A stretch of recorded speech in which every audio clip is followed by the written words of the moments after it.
बहुत अरसा पहले एक हसीन व जमील सल्तनत में एक बादशाह और मलका रहा करते थे, जिनकी एक खूबसूरत बेटी थी जिसका नाम आयशा था। शहजादी आयशा अपने वालिदैन की आंखों का तारा थी। इसकी खूबसूरती का चर्चा दूर दूर तक था और हर कोई इसकी मिसालें दिया करता था।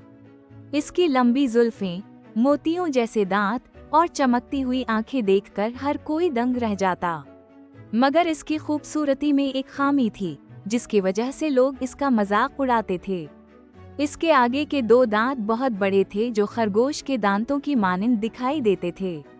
उसी वजह से लोग उसे खरगोश शहजादी कहने लगे थे।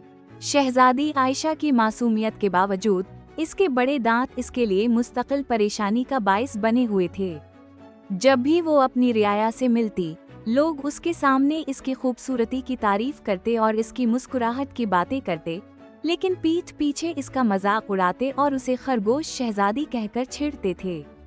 इन बातों ने शहजादी को दिल बर्दाश्ता कर दिया था। वो अक्सर तन्हाई में बैठकर अपने बड़े दांतों पर गौर करती और रोती थी। बादशाह को अपनी बेटी की उदासी देखकर बहुत तकलीफ होती थी। इसने हर मुमकिन कोशिश की कि शहजादी के दांत ठीक हो जाएं। इसने मुल्क के मशहूर हकीमों को बुलाया, जो अपनी जुड़ी बूटियों और दुआओं के जरिए इलाज करने की कोशिश करते रहे। इन्होंने मुख्तलिफ जुड़ी बूटियां और अद्वियात इस्तेमाल की, मगर कोई भी इस मसले को हल नहीं कर सका। हर कोई नाकाम हुआ और बादशाह की उम्मीदें टूट गईं। एक दिन एक दांतों का डॉक्टर, जिसका नाम डॉक्टर हमीद था, महल में आया और उसने दावा किया कि वो शहजादी के दांत ठीक कर सकता है। डॉक्टर हमीद एक माहिर दंदान साज था और उसने बहुत से मुश्किल केसेस को कामयाबी से हल किया था। बादशाह ने पहले तो इस पर यकीन न किया और कहा, जब इतने सारे हकीम इस मसले को हल नहीं कर पाए तो तुम कैसे कर सकते हो? क्या तुम मेरी बेटी को नुकसान पहुंचाना चाहते हो? डॉक्टर हमीद ने बादशाह को यकीन दिलाया और कहा, जनाब, मैंने कई मुश्किल केसेस को कामयाबी से हल किया है। मुझे यकीन है कि मैं शहजादी के दांत ठीक कर सकता हूँ। बरा करम, मुझे एक मौका दें। बादशाह बड़ी मुश्किल से राजी हुआ, मगर उसने डॉक्टर को खबरदार किया कि अगर शहजादी को कुछ भी हुआ तो वो उसे कैद में डाल देगा। डॉक्टर हमीद ने बड़ी मेहनत और महारत से शहजादी के दांतों का इलाज शुरू किया। इसने मुख्तलिफ आलात और जदीद तरीके इस्तेमाल करते हुए दांतों को ठीक करने की कोशिश की। कई दिनों की मेहनत और कोशिशों के बाद वो शहजादी के दांत ठीक करने में कामयाब हो गया।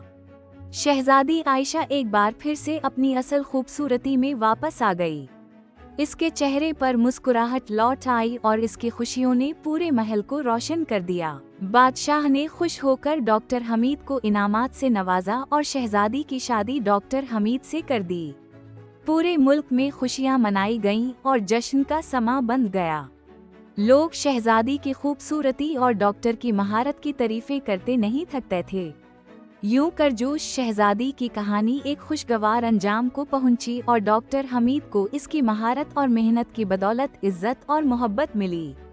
दोनों की शादी खुशी खुशी अंजाम पाई और वो हमेशा के लिए खुश व खुर्रम जिंदगी गुजारने लगे। इस कहानी से हमें ये सबक मिलता है कि किसी की कमजोरी को मजाक का निशाना नहीं बनाना चाहिए, बल्कि मोहब्बत और हमदर्दी से उसकी मदद करनी चाहिए, ताकि वो अपनी खामियों पर काबू पा सके और एक खुशगवार जिंदगी गुजार सके।